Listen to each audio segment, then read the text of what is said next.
What is up, guys? Welcome into yet another edition of Instant Reaction, a spinoff of the Ben Garcia Show where we react to a game, a trade, breaking news in the NFL landscape, the NBA landscape, and it's not just me today.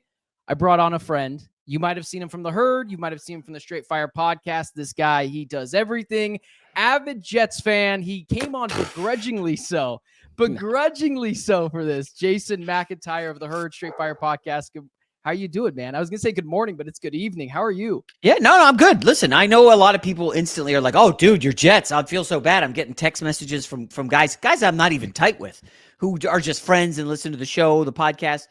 And they're like, oh, how you holding up? I'm like, I'm fine. Like, again, the Jets stink, 3-7, season's over. I'm on to next year. It's weird. So, I own this soccer team in Mexico, minority owner. Today was the season finale. We kind of cratered, missed the playoffs, whatever. So, the ownership group's upset. And I'm like, guys, let's be real here. The season's over. Off season begins. Like, let's move. Let's turn the page. So for the Jets, I'm on to, I don't know, Ben, is Aaron Rodgers coming back? Or hopefully he just retires? Because frankly, he did not look like the best quarterback on the field. This Jets defense, Ben, that's so great. I mean, they got just destroyed. Arizona, 6-4. You guys are looking up. I would say you certainly have a better coach. Would you say that's a safe assessment than our interim guy? So, yeah, I mean, I'm fine. I'm on to next season already. Well, it's a new head coach. It's Jonathan Gannon. It's the regime that everyone looked over because it was defensive head coach. But what this team needed was culture. And I want to get to the Aaron Rodgers thing in just a second. But let's just talk about the head coach. Let's talk about the inverse that the Jets and the Cardinals just are at this point. I called this 2 weeks ago against the Bears. I said the Cardinals are going to beat the Bears because the culture here is just better. You were asking me to pick a fighter between Jonathan Gannon and Matt Eberflus, a guy who, in Jonathan Gannon, who's doing more with less. This defense is not good. Don't let it fool you. This defense is not good. It is being coached up and propped up by Nick Rawlis and Jonathan Gannon. It's a culture win. It's this ability that you can have all these stars on your team. And I basically just recycled the same take the very next week with the New York Jets. I said, listen, you can have all this talent. If you don't have the culture, it's not going to work out. So I just take this as a culture win for the Arizona Cardinals. And so I kind of turn it over to you. Now that the Cardinals are 6-4, you are on the national stage. Tomorrow, you're going to do a 3-hour show with Colin, and you guys are going to chop it up. And one of your things is going to be like, yeah, those Cardinals, who would have thought? Well, we did. We did here in Phoenix, and the guys that covered them. I tried to tell people in training camp, this defense is not very good. This pass rush needs help, but this offense is going to be top 5 potential. Where are you at for the Arizona Cardinals at this point? How much have they captured your attention? Have they gone from fun and frisky to now not even a playoff hopeful? But if they don't make the playoffs at this point, it's a disappointment. Where are you? So are you selling the defense short? I just had to look this up. So against the Bears, I know Bears weren't good this week, lost to the Patriots. They have not rebounded since the Hail Mary loss. But against the Bears, Arizona gave up 0 points in the second half. Against the Jets, Arizona gave up 0 points in the second half. I'm looking at the Jets box score. Longest play, 15 yards. I heard a stat during the broadcast on passes over 10 yards. Aaron Rodgers was 0 for 3. This was deep into the fourth quarter, so I don't know if there was one late in the game. But maybe the Arizona defense is good, and schematically they're winning because Caleb Williams could make plays. He just couldn't. Mm-hmm. He couldn't against this defense. Aaron Rodgers looked awful. Had that brutal fumble. They sacked him 3 times. I mean, Ben, the Jets had 207 yards of offense. That's it. That maybe this Arizona defense is good. I don't know. When you can control the clock the way they can with the run game, 147 on the ground, you give your defense a chance to win because they aren't on the field a lot. Now, I don't know what the schedule says going forward for Arizona, but if they continue to play like this, and Kyler was 17 in a row at one point or something? Set a franchise record for how many passes in a row he completed, surpassing Carson Palmer in this game. Here's what it is for the Cardinals defense. I saw it last year. At this point, this team is the epitome, this defense is the epitome of bend but don't break. They will get you down in the red zone, and the Jets were there. They were down in the red zone multiple times in this game. I don't know what it is. Maybe they like to play with a condensed field. If you ever play Madden, what the strat is in that game is you let people get all the way down to the 15-yard line and just shrink everything. They are doing what a lot of other defenses do. They play, they keep everything underneath. They make it dink and dunk all the way down the field, and they force timely turnovers, and they are bend but don't break. But this, truly, I'm not going to elevate Garrett Williams, who's been really good, but Starling Thomas, Jesse Luketa had a sack today. Jesse Luketa, that's his second sack in not just the pros, in the college as well. He didn't have a single sack in college. It is to the credit of Jonathan Gannon and Nick Rawles's defense. And it just kind of shifts it like this for me. You see how much Jonathan Gannon is doing more with less. I don't know if you can win a championship with the guy. I'm of the belief, like very simply with your colleague Colin, that I don't know if you can win a championship with a defensive head coach. But that's not what I'm looking for right now with the Cardinals. The Jets, they have all this talent, but they are the complete inverse of what the Arizona Cardinals are. They have no culture. They have no stability. They have no discipline. They are in lockstep with a quarterback that they have handcuffed themselves to, where you could check the receipts, Jason. 2 years ago, I said, this is not going to work. And I know you had said this as well, too. It was, why aren't you giving up multiple picks to go get Lamar Jackson? So let me set this up for you then. I said this two weeks ago. Everyone is saying, oh, is Aaron Rodgers going to come back? Is he just going to retire?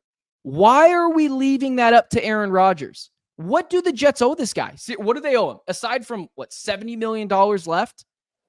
Why are we talking about Aaron Rodgers being able to pull the plug on the Jets when the Jets should be the one pulling the plug on Aaron Rodgers? Well, the only problem is who's making that call, because the owner is the one who courted Rodgers. The GM apparently had no say in the matter. The GM apparently had no say in the firing of Saleh. The head coach obviously ain't going to be the dude. So the owner would have to turn tail and bail on his investment of Aaron Rodgers. And we know he's I don't know if I can say bad words on here, but star effer. That's what Woody Johnson is. He went after Brett Favre, and now he's going after Rodgers, and it's like both of them were failures. I would love to cut bait. Take the dead cap hit. Let's move the F on. Let's just get this show on the road. Get Rodgers out of here. But it's not just Rodgers. Again, this is an Arizona defense that totally shut down Garrett Wilson, Devontae Adams, Breece Hall. The Jets have really good weapons. The Bears had really good weapons. Again, I don't know what the long-term outlook is for Arizona. I don't know if you could win with Kyler. I think Harrison, McBride, and Connor are a pretty damn good trio. And they're going to be shoppers, I would believe, in the offseason, because Kyler's contract is manageable. It's better than, say, Dak Prescott's. So Arizona can contend. I don't know. It's weird. Ben, would you rather be a 7, 8, 9, 10 win team every year, maybe in the playoffs, first round, maybe you get second round, relevant, or would you rather just bottom out every year and then swing for the fences and hope you can find a franchise quarterback like a Mahomes, like a Josh Allen? Because like Arizona's in a weird spot. Like Kyler Murray's good, but I don't think anybody thinks he's a top 5 quarterback. Is he top 10? Like, I don't think so, but he's relevant. And my best comp is the whole Dame Lillard, CJ McCollum thing in Portland, right? Where they were relevant as hell for a decade. They were always in the playoffs. One year, things broke their way. They got to the Western Conference Finals. Warriors swept them. But, more often than not, it was first round, second round, but they were in the playoffs every single year. Like, that's fun and to be applauded. But at the end of the day, it didn't bring you a title. So guess what? Now they jettison CJ McCollum. Then they move off Dame. Where are they now? Complete and total irrelevance. No national TV games, not sniffing the playoffs. So which would you rather have? And there's no right answer, but it's your answer. And I'm curious, which do you like these Cardinals and what they're building? Or would you rather just say, hey, you know what? Let's just get off Murray if we can in the offseason, trade him to somebody who's desperate, like the Jets, get a bunch of picks, and let's start over, because we're not winning a Super Bowl with this group. Yeah, I'm all about, I'm not loyal to a take. I'll say something, I'm willing to be wrong. I'm part of that opinion space where I'm trying to hit a home run every single time. Doubles don't scratch the itch for me. Kyler Murray, about 3 or 4 weeks ago, I think it might have been the Packers game, this goes back 2 years ago when I had given you a little bit of a hard time on the basketball court, and I was like, you are too hard on Kyler Murray. Oh, yes. But, like 4 or 5 weeks ago, I almost broke up with Kyler because that Packers game was so atrocious. You can't have that in year 6, and you can't have that in the second year with a new coach, a new culture. But I didn't, because in the words of my colleague Jody Ayler, when you cut bait with a quarterback, you do not get to just go back to that. There's no putting the toothpaste back in the tube, whether you have a franchise guy or you don't. You can't keep on going back and forth. And I stayed in. And now Kyler is showing me exactly what I think he can be. And I do think at the peak of his powers, are we getting that on a consistent basis? No. That has been the question about Kyler this entire time. But Kyler at his peak, I do think is a top 6 quarterback in the NFL. Whoa. Yeah, I do Top think so. 6? Top 6. I do. Who are the other 5? Well, there's guys that you are taking above Kyler, and it's not a question at this point. There's Lamar. There's Patrick Mahomes. I know you're waiting for me to say Brock Purdy. That will never happen on this show. Josh Allen is that guy. Joe Burrow, I think, is still that guy. Lamar Jackson. I think even C.J. Stroud, you could argue, is in that tier as well. But those guys, like those few guys I'm taking above him. But that's at the peak of his powers. Justin Herbert. What is Justin Herbert? I mean, I don't want to get, we can get into this debate, but what has Justin Herbert showed me outside of what Kyler has? They're the same guy. They just look different because one's 6'5" and one's 5'10". Jalen Hurts? I'd rather have Kyler Murray. I would. Jalen Hurts has been great. He outplayed Patrick Mahomes in the Super Bowl. But I'm not just spewing out things because I've watched Kyler. I've watched him develop. I've watched him make insane plays. I've watched him turn around during the Rams game when the ball is still in the air because he's just that accurate. How about Stafford? No, Stafford right now is better than Kyler. Stafford right now is better than Kyler. Okay. The argument is no longer Stafford. Jared Goff? Kyler. No, in a must-win scenario, I do think you're taking the guy that can be just out of this world, generationally talented for 4 quarters than a guy in Jared Goff. We saw Jared Goff in the Super Bowl years ago. We saw Jared Goff in that full Super Bowl run with the Rams years ago. He wasn't good statistically, and we saw him crap the bed against the 49ers last year. That's where it gets interesting, right? Because it's like, all right, we've seen Goff for a longer time. We've seen his screw-ups. Well, we could say the same for Kyler, except he doesn't ever get to the playoffs. And when he got there, he got shut down big time by the Rams. So it's like, I get it. But it's like that when you're a quarterback in college and you're going to the draft. Well, we've seen Bo Nix for 4 years. Okay, maybe there's something there, but he's solid. He's got a ceiling. We haven't seen Anthony Richardson. Oh my gosh, the potential of Anthony Richardson. And 10 games in, he gets benched as a starter. And it's weird because, listen, obviously Kyler, if you just watch Kyler today, you'd be like, holy shit, this guy's freaking good. Kyler Murray is a big time player. I'm not being harsh. I'm not a Kyler hater. There's no such thing as a hater. Just really, I would say, could he beat some good teams? But then you're like, well, he beat the Niners. He had a comeback. Okay, that's fair, very fair. He had a great pass to Marvin Harrison. They slaughtered the Rams in a game this season. I just feel like we have 5 years of data on Kyler Murray. And this is year 6. Year 6. Okay. Well, he missed one season, right, with the injury, torn ACL. So it's like half a year last year, half a year the year before that. We've got, I would guess, in the ballpark of, without looking, 60 starts of Kyler. And I think at this point we kind of know who he is, right? Or do you think there's still a lot of room for growth? So this is where we're going to disagree. And this is where I've seen you talk about this. And if you know, and that's the only, I can't sit here and tell you anything else outside of a few statistics, but Cliff Kingsbury clearly is a good offensive coordinator. I was wrong there. Now we are still yet to see Cliff Kingsbury in the second half of the season do what he's done in the first half of the season. And what happened? His offenses fall off a cliff. They lost today to the Steelers, who we can all agree we just thought they were better than. The Cardinals, with Cliff Kingsbury as their head coach, they were not held accountable. Jason, I was at training camp. They had snack breaks and phone breaks. They called it Camp Cliff as a joke. Cliff Kingsbury was a bad head coach. He did not challenge Kyler Murray. But as an OC, maybe he's completely different. And also, I don't care when the light bulb goes on for these quarterbacks, especially like Kyler. The light bulb has went off. People haven't seen it in the national media because they're not supposed to. They don't cover this team on a day in, day out basis. I don't do that. I don't screenshot things I've heard on the Herd and go, oh, Jason doesn't know what he's talking about. Jason can't follow all 30 teams at one time as intensely as I do with one team. It's not possible. It's my job to say, I've been in the pressers. I've talked to the guy before. I've been on the sidelines of training camp. Kyler Murray is a completely different quarterback. He is completely mature. And I don't care when it goes off, it just went off. I don't know if it was the torn ACL that made him just completely different, or if it was the new leadership of Jonathan Gannon, because there's no nonsense on this team. This team consistently led the league in penalties under Cliff Kingsbury. Jonathan Gannon, if I'm not mistaken, they're top 3 in the least amount of penalties, but I'm like 95% sure they're number 1.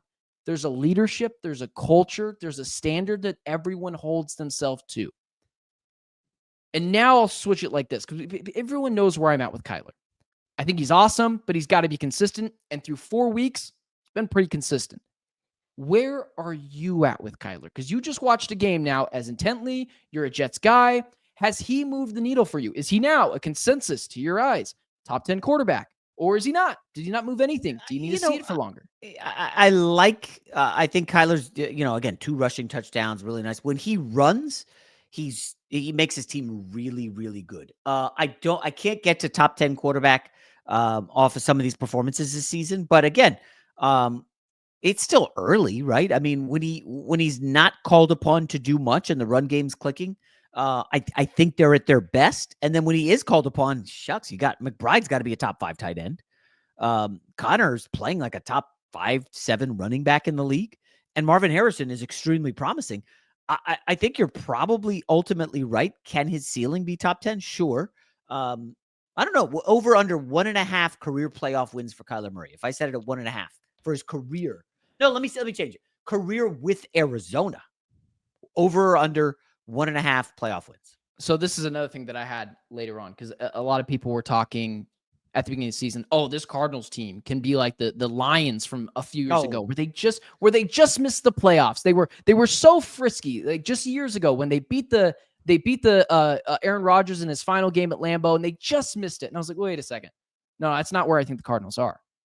I've watched them progress over the years. I think that they're ready to be the Packers of last year.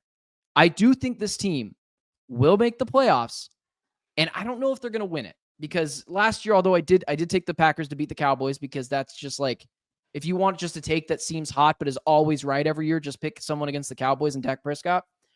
But with the Cardinals, I do think with a quarterback who is now starting to hit his stride, they make the playoffs. I was wrong at this. I thought this team at their best was the 7th seed, very similar to the Packers were last year. They were the 7th seed. I will take the over on 1.5 because I do think they're going to make the playoffs this year. Potentially have a home playoff game, still ahead of the Niners. They still have the tiebreaker over the Niners too. I do think they win a playoff game this year because expectations change. At the beginning of the year, it was just be competent. But I am not going to save myself from heartbreak and let this team go because they're exceeding expectations. Is it crazy then to say at this point, like for you, with Kyler, will they win a playoff game this year? Do you expect them to make the playoffs now? And it all just kind of goes back to, where does Kyler sit for you? Because this team is only going to go as far as the quarterback does. All right. So they got the bye, right? And then they're at Seattle. I would guess there'll be a small underdog there. And then they're at Minnesota, probably a small underdog again. If memory serves, Kyler had a brutal game last year against Minnesota because I think I bet them, and he had a couple maybe bad turnovers. It was a close game. They had a shot. They didn't pull it off. So I would say those could be 2 losses here. Then it's Seattle again. Let's say they win that. New England, let's say they win that. That puts them at 8-6. Carolina gets them 9. So if they're 9-6 heading into Rams, Niners to close the season, both of those teams will be looking for revenge spots. I would suspect both of those teams are going to be in the playoff mix. We'll see with the Rams. Obviously, Niners will be there. Injuries or whatever. But so that puts them at 9-8.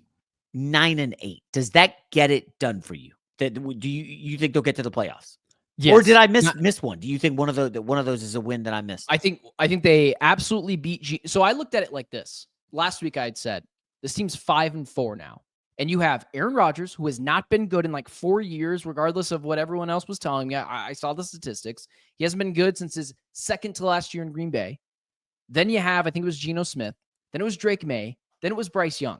You only need to get 9 wins in the NFC. I don't think this is going to be a 10-win spot. And You have the tiebreaker over some of these teams.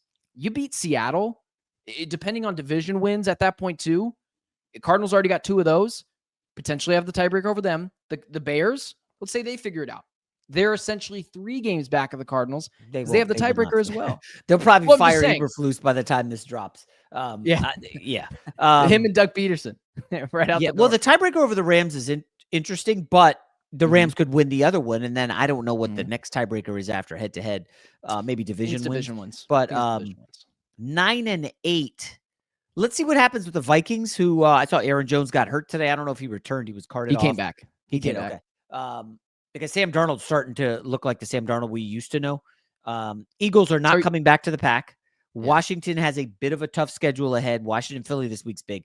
I'll say that Arizona narrowly misses the playoffs, but at 9-8, they certainly will have a shot.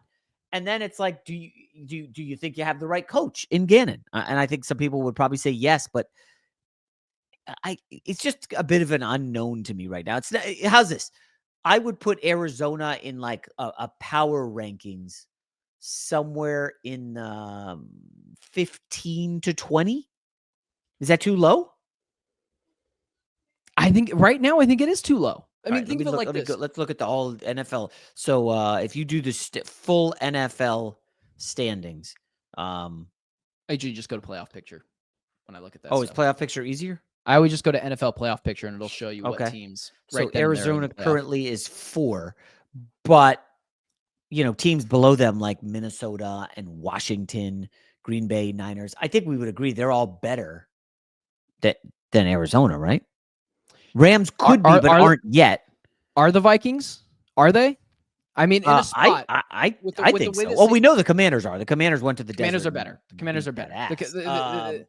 Packers, we'll see. Jordan Love's injury. But yeah, I would put them somewhere in the 9, 10, 11 in the West. The Seattle matchups will be telling. Will Arizona get anybody back off the bye injury-wise? Darius Robinson, their first-round pick that they have not had all year, that's supposed to be on the defensive line, who was excellent in training camp, bulldozing through guys on this Cardinals offensive line that I think hasn't allowed a sack in 4 weeks now. Wow. Well, that's promising. Now, Seattle, Seattle, that is they a also Kyler get Murray healthy. stat. DK Metcalf's coming back, and they have some injuries on the defensive side. I think Tampa's probably cooked. Dallas, we know, is done. We don't even need to get into the Saints, but it feels like the Bears are trending toward being over. So who are you competing with? Ultimately, it's if you could be the second best team in that division, we would probably agree the Niners are the best team, right? Right now. Well, they got to fix the kicker thing. I'm sure you saw the Deebo video going after the kicker. All we can do is judge off of 10 weeks. Right now, who's the better team? The Cardinals and the Niners. They played head to head. The Cardinals beat them. If you say the Niners, that's okay. I'm not going to sit here and think you're crazy. But who's better right now at this point of the season? So I remember that game. Let me see here. So in that game, there was something weird that happened, right? Jordan Mason fumbled the ball on one of the last snaps. San Fran was 1 for 6 in the red zone. They had 3 turnovers. Is that a Cardinals There was that stat? fluky interception for touchdown that they had. I just think it's tough for me to say fill it up. Like on a neutral field, who would Vegas make favored? I think San Francisco probably by 4.5, right? Okay. Maybe more. I don't think it's crazy. At this point in the season, like I can only go off of what I've seen. I would have to take the Cardinals are better. The other thing is, Vegas does speak. Vegas does speak. You mentioned it.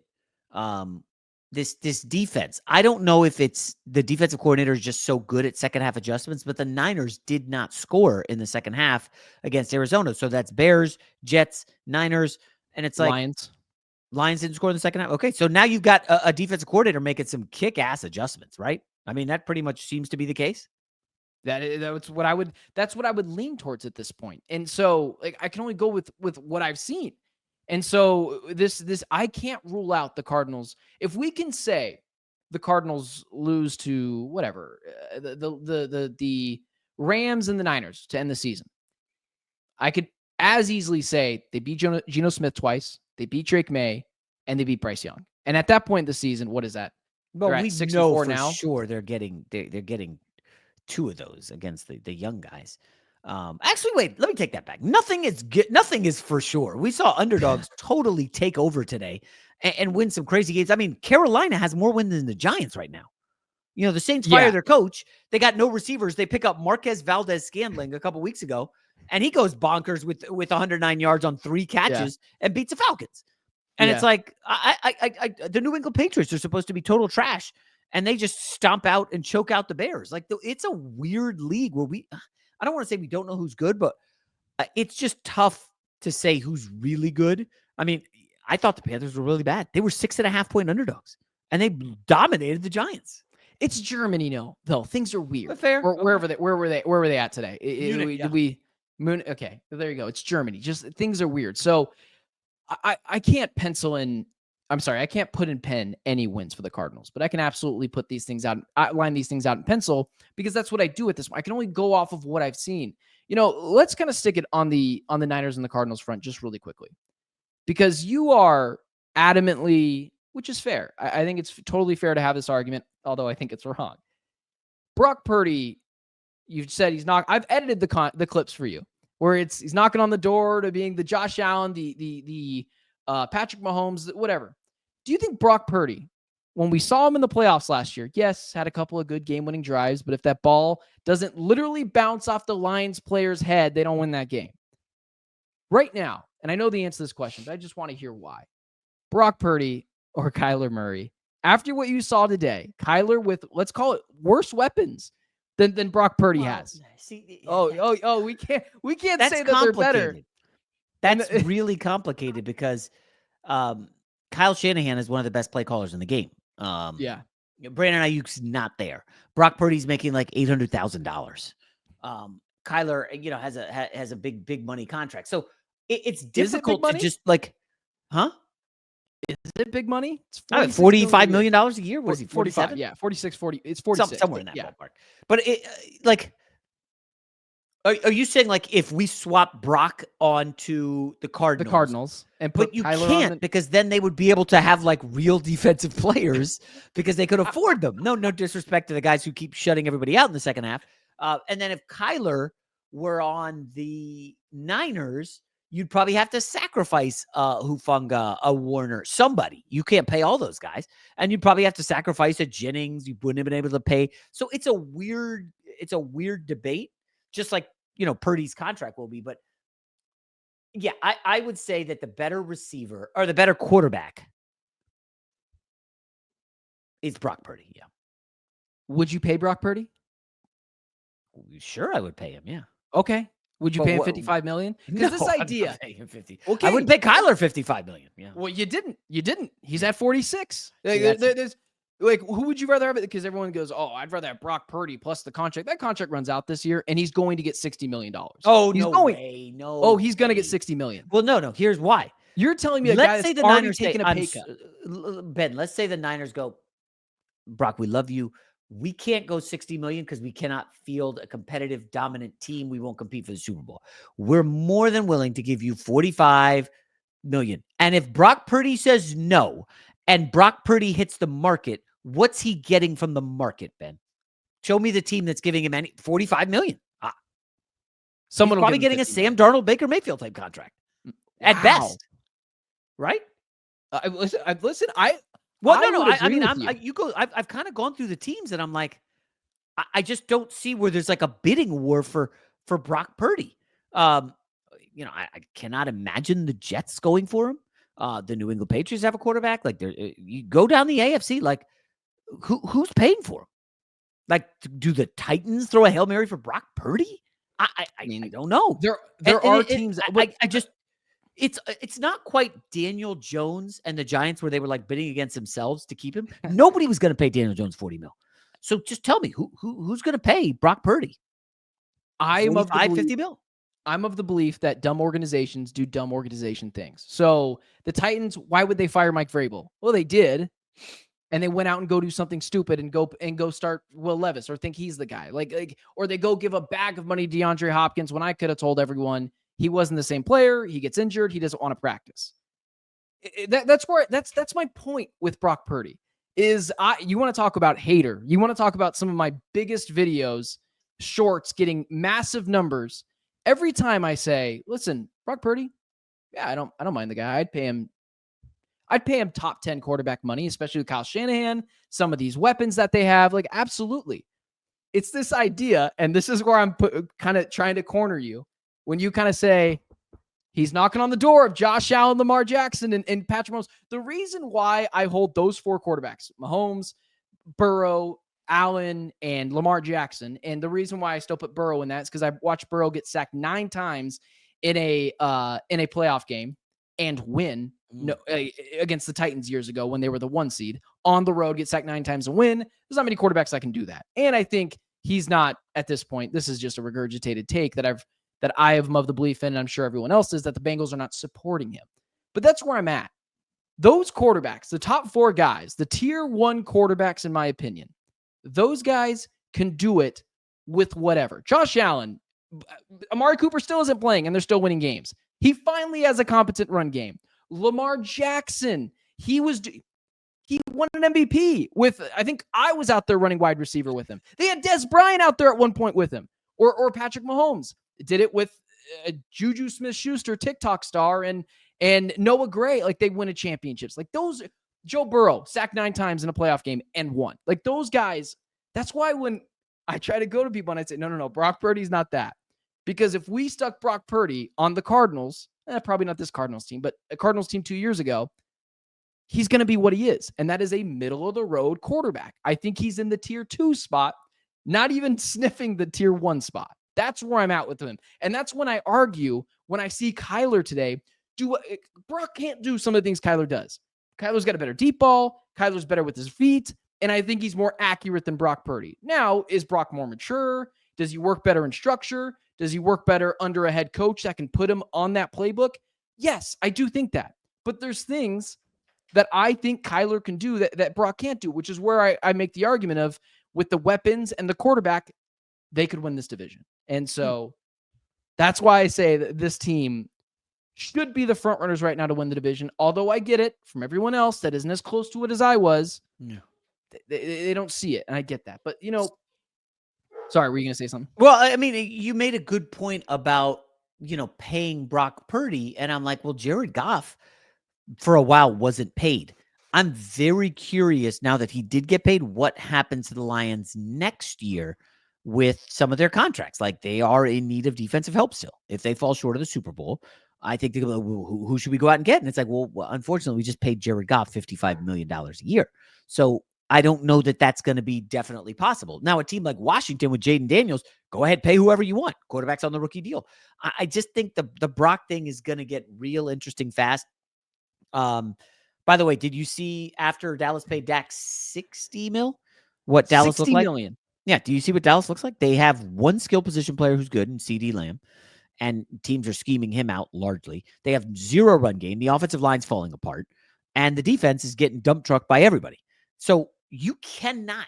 We are at the ceiling where you can. I mean, if you go look at the highest paid quarterbacks of this year, if you go by the annual percentage, and Dak is 60, and then Trevor Lawrence is next, I believe 4 of the top 5 are currently on the outside of the playoffs, and that includes Joe Burrow.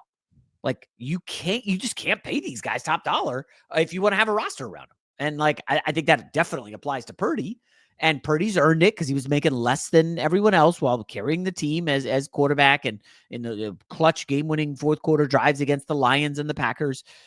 Purdy delivered. He delivered a scoring drive in the Super Bowl in overtime. Well, they could only get a field goal. Mahomes got a touchdown. I mean, you got a great defense. I don't think that loss is on Purdy by any stretch, but yeah, I don't want to be too critical of guys. Again, Kyler's obviously very good, and the Cardinals are exceeding all. What was their win total this year? 7.5? 5.5. No, 5.5. And they've already got 6 wins. Wow, you might have been right. It might have been 7.5. It might have been 7.5. I know now it's 9.5. But prior to this week, it was 9.5. Which right there, we just talked about it. One of those Geno Smith games is what's going to push that over the over there. Really quickly before I let you go, because I know you got a million things you got to do today. Aaron Rodgers. Everyone. This is where just really quick going back to the Jets, because I have this comp, and everyone has kind of said Aaron is Kevin Durant, and man, if you knew some of the things behind the scenes with Kevin Durant, oh, you've been there. He's went after you like Kevin Durant as well. I don't think Kevin Durant and Aaron Rodgers are the right comp. I think Aaron Rodgers post LeBron James, pre Dallas Mavericks, is Kyrie Irving. He thinks he's right. He doesn't necessarily do anything wrong. Kyrie isn't doing anything out there just to, he's doing things, he gets the vax or doesn't get the vax. Like, he's not doing anything that is out there just strictly going after reporters. Like, I don't trust anyone who partners with Aaron Rodgers because I don't trust Kyrie Irving's judgment. I don't trust Aaron Rodgers' judgment. It's why when teams like the Jets go over and go grab Kyrie Irving, go over and go grab Aaron Rodgers, I don't trust the judgment with him. So I don't think the cross-sport reference is Kevin Durant. I think Kevin Durant is just a free spirit and just shoots from the hip. I think Aaron Rodgers is way more in line with Kyrie Irving post LeBron James, pre-Dallas Mavericks, than he is with Kevin Durant, because those two guys, they're not necessarily, they just kind of drive you insane. They're not necessarily doing anything wrong. Emotionally, they're never available, and physically, they're sometimes available. That's where I think those two guys align. Whereas with Kevin Durant, for 18 years now, he's still awesome. He's still awesome. And it took someone to finally tell Kyrie, hey, listen, man, that stuff ain't going to fly. We gave a first-round pick. That's all. We gave you a first-round pick in Dorian Finney-Smith. We're fine. And now you look at Kyrie now, it's little stability, little things that kind of maneuver. He works better with that culture in Dallas that they have. They didn't have in Brooklyn. And now Aaron Rodgers, again, similarly, worked with the Packers. It was a little loud, it was a little noisy, but it worked. In culture, in stable ownership, which is owned by the public. And then as well, you send him over to the Jets, and it's a dumpster fire because both guys are kind of dysfunctional. Do you agree with that comp, or is it still he's Kevin Durant? It's not bad. I'm trying to think, like, so Brady influenced guys to go to Tampa. Kyrie influenced KD to come to Brooklyn. I don't know that Rodgers so much is influenced, but I think he just wanted his guys, Hackett, Lazard, Cobb, which is dumb. I don't think he's a leader, which is similar to Kyrie. But Rodgers, like, Kyrie never carried a team anywhere ever in his life. He was always a wingman at best. I would say Aaron Rodgers carried the Packers for a decade, right? So that's the only area where it doesn't totally line up. Given Rodgers, Rodgers has MVP awards. Kyrie's never going to get one of those. But late career Aaron Rodgers certainly does seem like he's like Kyrie, looking for something, like a wanderer. I don't know that the cross sport can apply here, because, like, this is all on Rodgers. He got Saleh fired, right? He got Devontae Adams in here. He's pulling all the strings.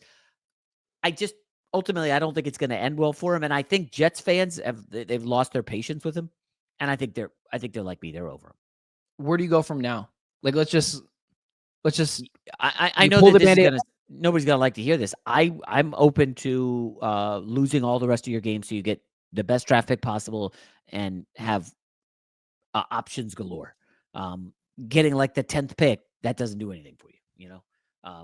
You guys landed with a high pick. You got Marvin Harrison, right? But are you trading back or are you drafting a quarterback? Because it depends what quarterbacks are there. Like, I would consider Shador, but that's he's not going to be there. Cam Ward and Shador Sanders won't be there. Are the Jets definitely better than the Giants? Let me look. Hold on. Let me look at this, like, Tankathon, which does up to the minute NFL based on. You're talking to Arizona fans who use Tankathon often. We're not exactly seen as a competent organization outside of this year. So, all right. So number 1 currently Jacksonville 2-8. Number 2 Giants 2-8. But there's tiebreakers, so I don't know who gets one. Then there's Tennessee, Cleveland, Vegas, all at 2-7. 2 of those teams had a bye. Miami 2-6. They play Monday night, and then it's New England, New Orleans Jets 3-7, and Carolina. So there's a big logjam and not a lot of difference. The Jets still have to play Buffalo. Let me see. Listen, it's possible. The problem is with Rodgers, they've kind of sort of maybe got a shot, although you couldn't tell that today. So the Jets have Colts next week. They could win that. Seattle, at home, at Miami, at the Jags. So it's back-to-back Florida trips. Rams, Bills, Dolphins. Jets are probably a 5-win team, maybe 4. And we all thought they could be 10 or 11. So, well, not the smart people over at the Ben Garcia show. You didn't call this bad. You didn't say 3. Oh, no, I did. No, I thought it'd be a tire fire. Yeah. I got the receipts, Jason. I should have listened to you then and not got all excited. Well, it's not your fault. It's not you know, a couple of weeks ago you had sent me the Dark Knight comparison to the New York Jets. Oh, yeah. You're just looking like, listen, I like to think of myself as very honest. I will call out this. I called out Kyler Murray 3 weeks ago, called out Drew Petzing on the air 3 weeks. Like, I'm not beholden to this team because honestly, Jason, the media out here is very soft. People do not hold teams accountable. And like that's what it is. I'm trying to be a part of that. Let's hold these teams accountable, spend money. Don't be so beholden to money or whatever it is. Like, I don't blame you for being like that. But for someone on the outside looking in, like the Jets have been bad my entire life. They're the longest playoff losing streak, and not just the NFL. I believe it's all of sports and the 4 major right now. No, so true. Like, you're just looking for a bright spot. So no, I don't blame you for that. And I on the inverse, I don't think it's just incredibly smart of me and the people over here, just myself at the Ben Garcia show, calling out an organization that's been dysfunctional forever. It's like you saying next year the Cardinals are going to be bad. Chances are it might be bad because that's just what it's been. That's what these dysfunctional organizations have done. But to your point as well, that's just the Cowboys, $60 million attack, dysfunctional organization. That's just what these organizations do. Anyways, bad teams stay bad. Yeah. Yeah. Except unless you're the Cardinals and you are smart and you go get Jonathan Gannon and you go do a bunch of different things. And it's just good times over here in Phoenix. Awful win. All right. Let's see what happens if they lose to Seattle in the next game. The Suns right now, awesome. The Cardinals right now, awesome. But wait, I thought KD's out for like a month. Okay. Well, we baked that in, Jason. Locked on Phoenix Suns is right here. You see, you got the kid from UVA. What's his face? Ryan Dunn. Yeah, you got Ryan Dunn. It's okay, man, you want to talk about things I hit on. I was on Fox Sports 910 filling in for Jody months ago, and I was like, this guy, he's the diamond in the rough. Go get him. And then they traded back, which now this has turned into a Suns thing, but they traded back, and I was freaking out. And then they traded back, got picks, and still got him. So that was that. Anyways, Jason McIntyre. Straight Fire Podcast. The Herd, you see him every day. He's got to deal with Colin, even to a much less degree, has to deal with nonsense like me sometimes, but appreciate you coming in, man. And hopefully I can have you on again before the season ends, but I appreciate you coming on. How about when Rodgers retires and then we can just start talking about Cam Ward as the new Jets? I mean, we got to find somebody, you know? Yeah. Well, we can do that as well. Listen, you are always welcomed here, and I know people are going to. You interact with me sometimes on social media. People have asked me like how I know you and stuff, and I was like, well, this one time, for those that don't know, we played basketball 2 years ago. I crossed him up, and as I crossed him up, I put out a hand when he was on the ground. And I was like, "Come here, Jason. Let me just." Wait, did that happen? No, it did not. Well, I was like, wait. The first time we played, I was playing basketball, and the ceilings were too small, and I hit the ceiling. That's right. Yeah. That was in Jason. Was that Vegas? Oh no, that was in Arizona. Yeah. Last year was Vegas. That's when we were together, and it was snipers galore. Yeah, you recorded it, which was awesome. I mean, goodness, that was spectacular. I didn't know if we were okay with I had to feel it out for a second, and I was like, okay, Jason does this all the time, and I just filmed it and stuck it up. Oh, hell yeah. But listen, next time I'm in LA, throw a jersey on me, and we'll just go out there and we'll run these. You just let those 5-star. Also, Richard Jefferson, I've been giving you issues with that, and I know you got to go. You have Richard Jefferson on your team. Yeah. Jason, that's ridiculous. Why is that ridiculous? That's ridiculous. I'm sorry. Has Timofey Mozgov, a certifiable 7-footer. By the way, I like to think I'm a shooter. You think you're a shooter? Mozgov will make more threes. If we did a contest, he would easily smoke us in threes. I'm just telling you. He's a professional. He doesn't miss threes. He also got $90 million. He did. Yes, he has a lot of money. He's the nicest dude. But the other guy on their team is this guy played at Harvard for 4 years. I think he started for 3. And then as a grad transfer, he went to Duke. He's like 25 years old. They have both of these guys, 6'5". The guy's a tank. So we had to level up. Richard Jefferson, I've been working on him, trying to get GM of the Year award and put on the full court. But he's got to show up. We got a playoff game Thursday. And if he going to show you don't up? hear me on social media Friday, we lost, and I'll be livid because we have. You also smoke. Does it get boring? Maybe not, because you're a Jets fan and you just like to get your wins where you can. But does it get boring blowing every team out by 40? That's the thing. No. The league is Trust me, the league's competitive. And yes, with Richard Jefferson, we won 2 games easily by like 20 plus. But we did suffer a loss. He did not play. To these two guards, this guy who Division II, and then this other guy who was like on the practice squad at Notre Dame. He's awesome. Like 6'3" white guy, just can do everything. And these guys are like 25 years old. Again, I'm in my 40s. It's like we have like 7 guys who are over 40 years old. So it's like we need to supplement it with some young dudes. So we have some young guys. But if we don't win the title, Ben, this will be my biggest disappointment as a GM in men's league basketball. So I consider myself a pretty decent ball player. I'll get out there. I'm scrappy. I play way bigger than I am because I'm stupid, and that's what gets me injured. There's no chance, just so everyone knows, there's no chance I'd be able to play on this team. I could make sure everyone gets their water. I mean, with Richard Jefferson. Listen, hold on. So Timothy the league caps it at 10 I would players. just walk out, just so you know. So if you're one of those teams that doesn't have Timothy Mozgov and Richard Jefferson, the second I show up to the court and I see Richard Jefferson step on the floor, I'm walking out. No, you're having fun and competing. By the way, Mozgov needed overtime in the quarterfinals. He was facing the free agent team, which is not great, but they have a guy who was a point guard at USC like 3 years ago. And this guy's a tank. And it's like the league has just gotten a lot of good players. And again, I'm not much of a factor. I love being the GM. That's a lie. That's a lie. You are a very good shooter. We need to work on the defensive slides, but you are very good. My defense used to be better. I got this groin injury, and I know nobody cares about it. But when I hear an NFL or NBA player with a groin, I'm like, oof, it's tough, man. So icing up. Not when you're 26. I roll an ankle, and the next day I'm out there playing. Oh wow. Yeah, you know what happened? We need to end this because you got things. But this is interesting. You and I, we're not calling every day and seeing how each other are doing. Like we're it's all business stuff. We're doing things like that. You thought I was 30 years old. Jason, I'm not. I don't look 30. I thought you were 30 because you have, you got like a good job and you got your act together and you don't act like a 25-year-old. These guys are kind of scattershot. You said you were married. I was like, oh, this guy can't be 25, 20. Well, it's not. I'm 26. 26. Listen, Jason, remember when I said it doesn't matter when the light bulb goes off? I just care that it goes off with Kyler. Yeah. Went off at 17. I've just been grinding away since then. Wow. Cool. Congrats, man.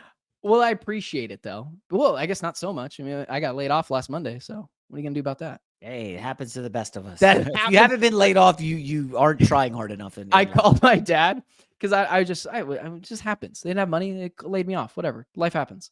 I called my dad, and my dad's first word was like, "Yeah, I've been laid off multiple times before." And I was like, "Thanks, Dad." That was the call when it goes. But no, I appreciate it when you had said that. I just thought you thought I was 30 years old because I looked 30. No, but no. I've always been, unfortunately, Jody always used to make fun of me that I just did nothing but work all the time. And one day I will be able to hang out with my wife. But now I have a little bit of time on my hands, so maybe I'll go do that. Anyways, Jason, again, thank you so much for hanging out. We talked a little bit about a lot of different things. This went off the rails a little bit. It was all great. Jason, the Herd, you see him every day on there. Straight Fire Podcast. He does his podcast every day over there with super producer Rob G. Appreciate you coming on, man. Seriously, thank you. And I know you got to do a bunch of other stuff. Sunday Night Football is on, and I'm sure you have 15 different bets on that game. No, and appreciate just it. Lions -4, and it's not looking good. Texans are rolling right now. Holy cow. Well, listen, we're going to hope you can be able to make that money. Anyways, man, appreciate you. Thanks for coming on. All right, buddy.